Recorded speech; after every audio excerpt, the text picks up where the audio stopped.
going to talk about the standard equation of a circle and how it is developed. Let us recall the formula or the distance formula given by d is equal to the square root of x sub 2 minus x sub 1 squared plus y sub 2 minus y sub 1 squared. If we're going to get the square of both sides of this equation, we can have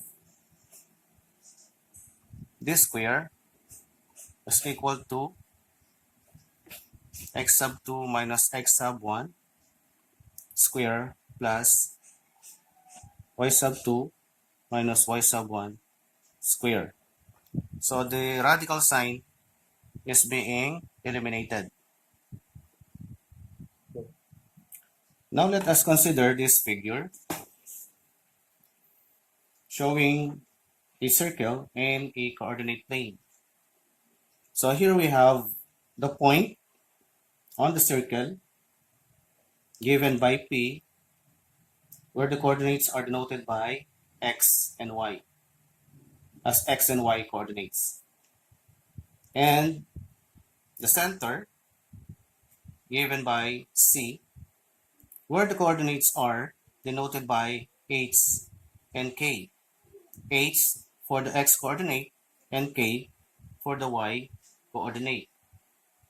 Also, we have r for the radius of the circle, which is also served as the distance from point C to point P.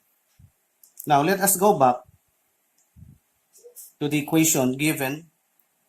This square is equal to x sub 2 minus x sub 1 squared plus y sub 2 minus y sub 1 squared. Knowing that d, or distance between point C and point P, it is equal to r, or the radius of the circle. So because d is equal to r, then we can replace d by r. So instead of this square, we can write it as r squared. And because this square or r square is equal to the sum of the squares of the difference of both the x coordinates and both the y coordinates, we have now x minus h squared plus we have y minus k squared. So r squared is equal to x minus h squared plus y minus k squared is our standard equation of the circle given the center, the point on the circle, and the radius. This can also be written as x minus h squared plus y minus k squared is equal to r squared. However, if the center of the circle is at the origin given by C, where the coordinates are 0, 0, then the equation becomes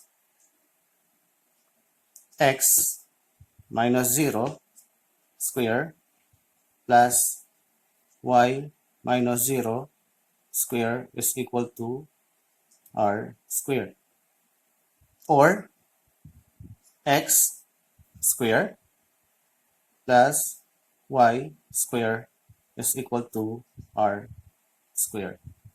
So when the center is at the origin our standard form becomes x squared plus y squared is equal to r squared.